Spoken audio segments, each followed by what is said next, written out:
Hi there, and welcome to my video. This is a recap video for my students relating to how to do improvisation for the Trinity grades. This is probably aimed at around grades 6 and 7, and we're going to look how we do improvisation for classical guitar, relating specifically to the stylistic test. There are other types of tests you can do, but this is the one where the examiner will probably play a piano, give a chordal accompaniment, and then you try and improvise along with that piece of music in the relevant key. So very quickly, the first thing to always note is that when we see people improvising, you really need to gauge what levels they're actually improvising at and how they're doing it. So it's very easy to think to yourself, wow, I'll never be able to do that, because they're doing all sorts of things. So what I'm going to do here is I'm going to give you the first step of a framework on how to start improvising, so it just doesn't feel like you're attacking every permutation across the guitar neck, every type of improvisation you can do. For example, I'm going to just do single line improvisation, but you could provide chordal improvisation as well. So all these things need to be built up. So let's just take one step at a time, nice and simple, and I'll show you how to do it in any key using just two shapes. So we're going to do minor improvisation today. I'm just going to use two minor shapes, and anybody that's kind of played rock guitar, electric guitar, these shapes will be totally familiar. Okay, so this is the way that they do it, and we just transpose that onto the classical guitar without all the complexity of trying to think of all our different fingering permutations we have when we're playing fingerstyle. We're going to simplify it right down, and let's see if we can build the first building blocks of how to improvise. So in the lessons I will have given you this sheet, which every rock guitarist will know. It's the caged system, so it's the 5 minor shapes, and of course, you know, ultimately you want to build up to learn all those shapes. You know, you'll see lots of videos which say don't learn shapes, don't learn theory, all that stuff. Well, okay, fine. You'll just have to try those systems and see really what you're pulling out. But from my experience of playing, and actually my experience of the teachers that I've had, and also the teaching forums that I use, the cage system, you know, is a solid way. If you want to use it, great. If you don't, then you just have to find another way and see if that works for you. So we're going to do two shapes. We're going to play what is called the A minor shape. So it's obviously just forms that A minor chord, which by grades 6 and 7 we're fully aware of, and we're playing in and around that in our pieces. We're going to use the E minor shape. Okay, so just two shapes. You can see one's a string 5 shape and one's a string 6 shape. So it's good to remember that, the string 5 shape and string 6 shape. The names, of course, as we know, just come from the root names. So I'm just going to take that up. You put a bar here at fret 5, and I've got D minor, because string 5 on fret 5 is fret 5 on string 5 is D, so that's just become a D minor. So you can see the shape that we're using. I've just called it the A minor shape, string 5. I've put some extra things in there saying forward. So there's a forward part to it, where basically I'm just saying all the other fingers are in front, and then we kind of get, that's from the tonic note, of course, and then I'll explain a bit later on, there's like a backward shape in there, but don't worry about that. Let's just call it the A minor shape. The shape's really simple. We're actually going to do a bit of cheating here in the first instance. We're not going to do the fret names as such, although obviously you really need to know that. But here's how to cheat, and this is how any good guitarist does it without thinking of fret names. They actually go into patterns. Okay, so this is a pattern of notes that form our scale, and it's simple. It goes 1, 3, 4, 1, 3, 4, 1, 3. That's your first octave. Remember that little box shape? 1, 3, 4, 1, 3, 4, 1, 3. Okay, and then we go to the next string. 1, 2, 4, 1, 2. I'll do a 4 there, and I'm just going to shift that up. so I get to the D. On the diagram I've given you, I've gone A, B flat, C. Obviously we just go up to the D for the extension because we might as well make it a full 2 octaves. However, if you just want to stay in four fingers, 4 frets, that's absolutely fine. Yeah, that's the beauty of doing this kind of system. So, I mentioned a couple of things there about a box shape that we need to remember, starting on string 5. Yeah, so D, E, F, G, A, B flat, C, D. Okay, so if I really wanted to think about the note names, I can do, but I can just cheat and do it this way.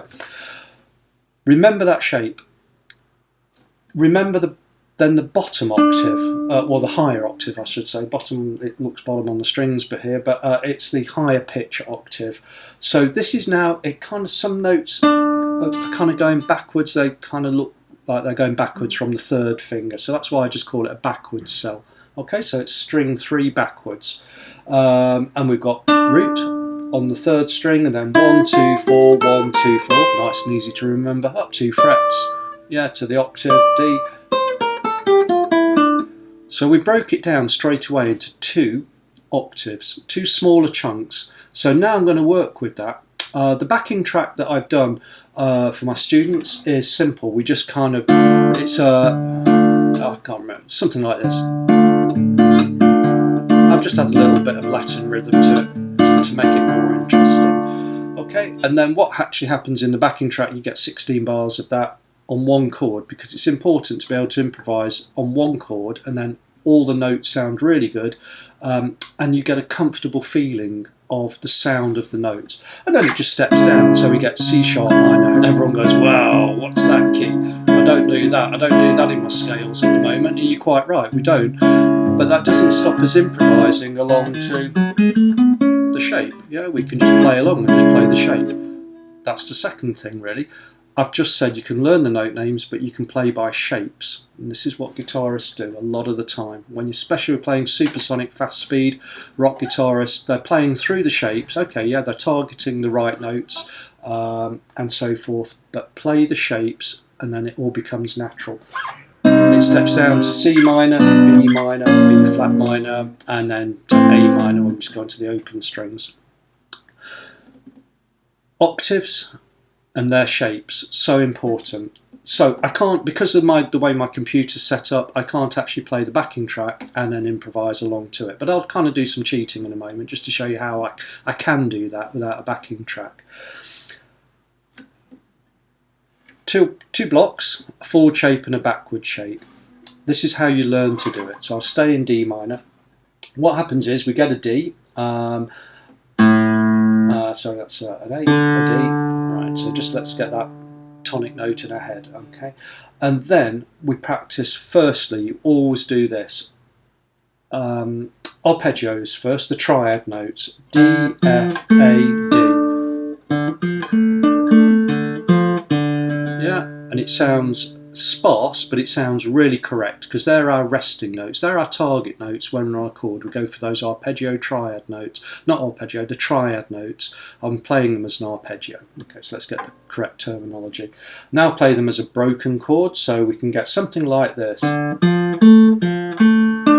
so just simple, just starting off the next one. I can descend it. Yeah, I'm just walking fingers, no thumbs here, just keep it really simple. Yeah, I'm just resting my thumb on a string out the way when I can do here on string 6.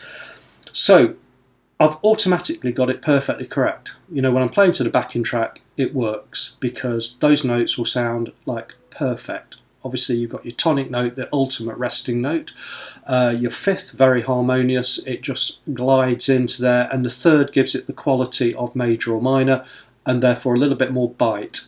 A little bit more inference of what's going on in the chord, and they just all have a different quality when resting over the chord. You listen to them, you hear them. Some sound rested, and others sound like, yeah, that's good. I can rest on them, but it gives a different flavour, if you want to call it that.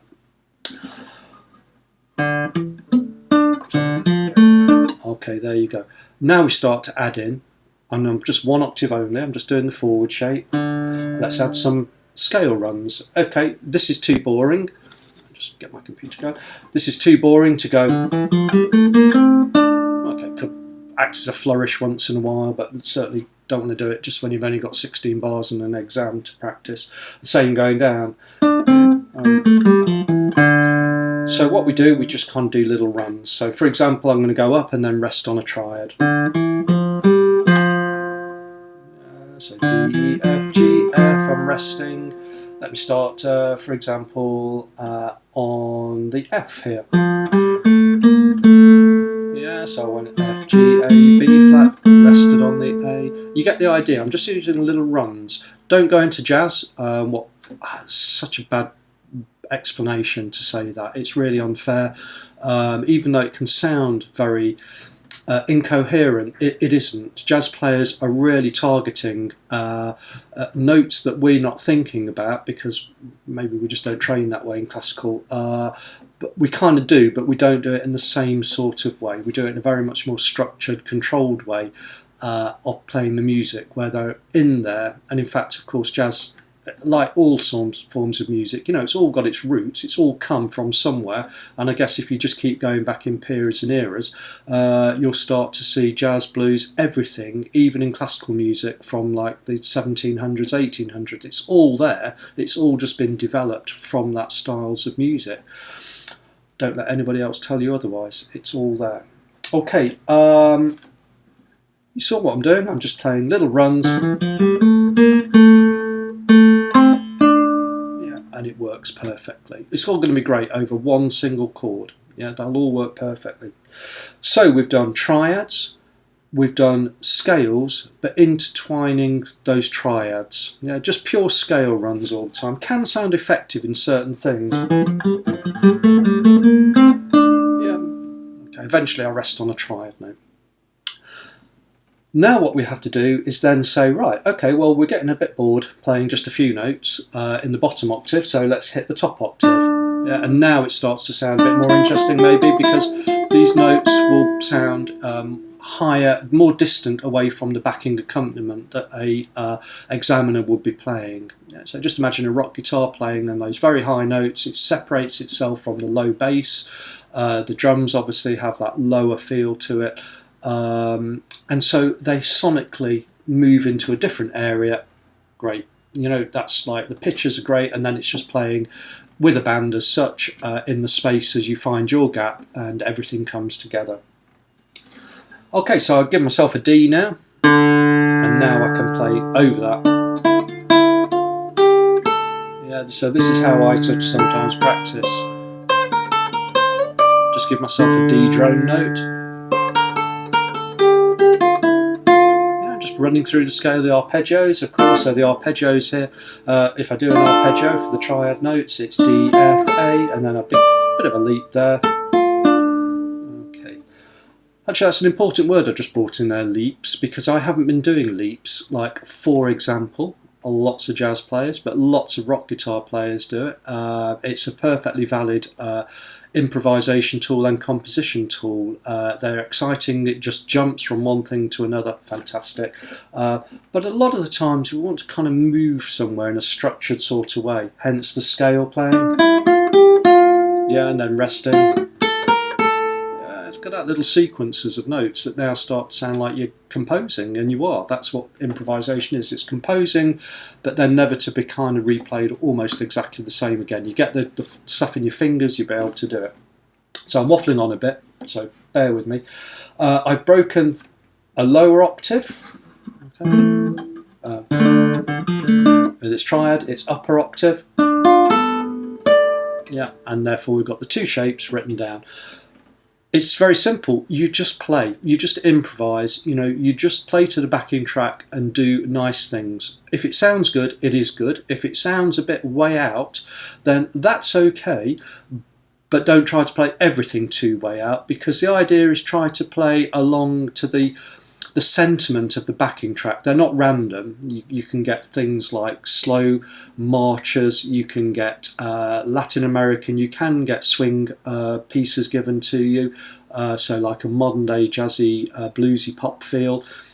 You can get true traditional classical periods, Renaissance periods, the flavour of the music that defines those eras. And the idea is then you just improvise to that style. You think of like the pieces you played that come from those periods and think, well, yeah, if I was back then and I was improvising or composing now, how would I do those tunes? How would I make them sound like that? And we've talked about this in the lessons. Right, enough talk. It's all about playing. Just play. Put the backing track on. Play, play, play, stay in one key for a long time, just get it back to the beginning, stay in D minor, learn that shape. You need to learn that shape. If it's not being able to play forwards, backwards from any point in it, you've not learnt it. You need to learn it. Yeah, once you learn it, the music starts to happen. Okay.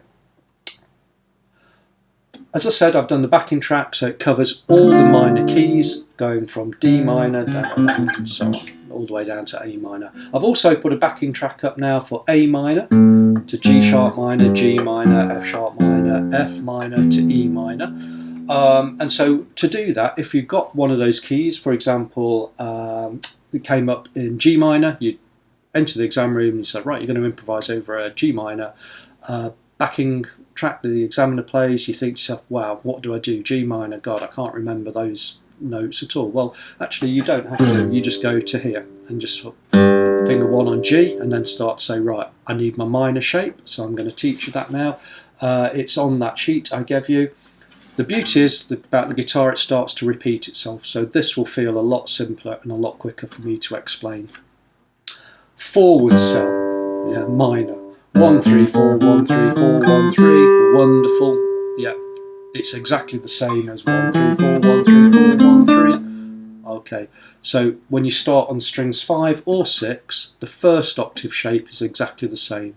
Job done. Don't need to explain anymore. I'll go back to A minor because that's how it's written on that sheet. A B C D E F G A. Okay, it's triad. Exactly the same. Scale runs. Exactly the same. It's job done. You don't need to even think of note names, but you do need to think about the triads. So A, C, E in this one, A, and then you can rest on those notes. So always know your triads. The bottom octave. Okay, so this is one where we've got a slight shift in, with not always 4 fingers, 4 frets, which is kind of wonderful, which is exactly what we really want, but unfortunately we can't. So we've got A, I go back 1 fret, I'll stretch back 1 finger to the 4th fret for the B, A, B, and I just bring that back up to C, and now I'm back. That's the only note at the moment that's out of position. A, B, C, and back in, D. Okay, so we've got effectively a finger 3 there, then 1, bring it back, 1 and 3. You could do 1, 2, 4 if you wanted to, then bring the whole hand back, but I like this one. When I'm improvising, I want to keep it simple, exactly where I know my fingers should be. Then 1, 2, 4, yeah. So E, F, G, A, there's my octaves. So there's my 2 octaves, 1 octave, 2 octaves, and I can just extend, why not? B, C, actually one of the triad notes, back to A again. So now I can just kind of, if I play just a little bit, I'll give myself an A bass, so it allows me to improvise.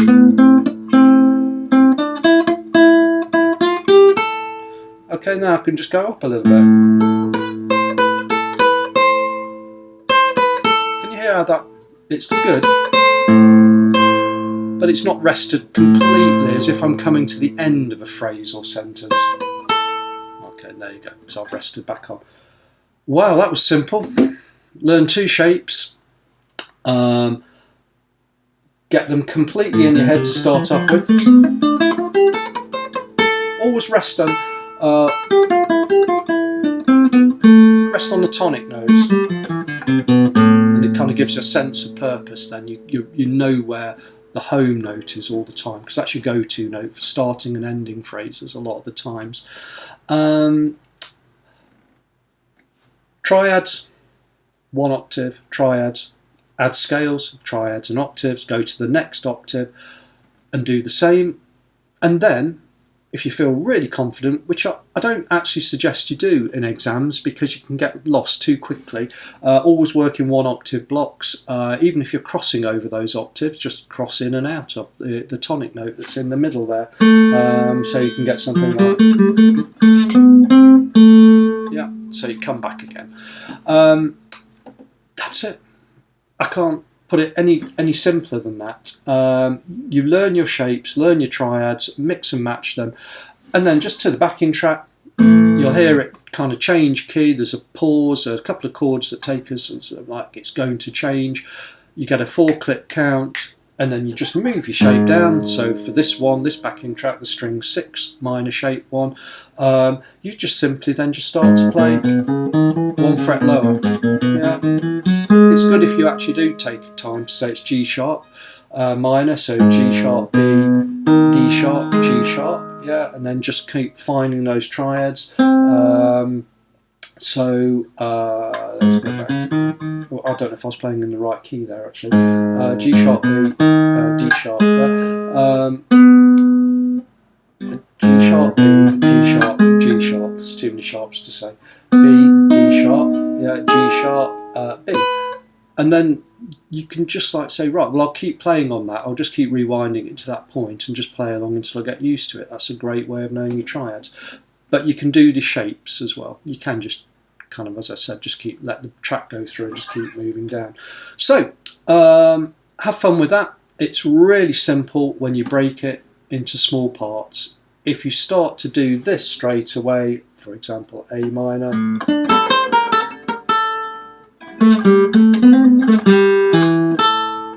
it doesn't sound that good for a start. It might sound correct, but it doesn't sound that good musically, and it probably won't do to some of the backing tracks that they'll provide for the exam. You've got to play in context of what you're trying to do. Play to the track, not play to just being flashy. Okay, have fun with that. That's your backing tracks done for the minor.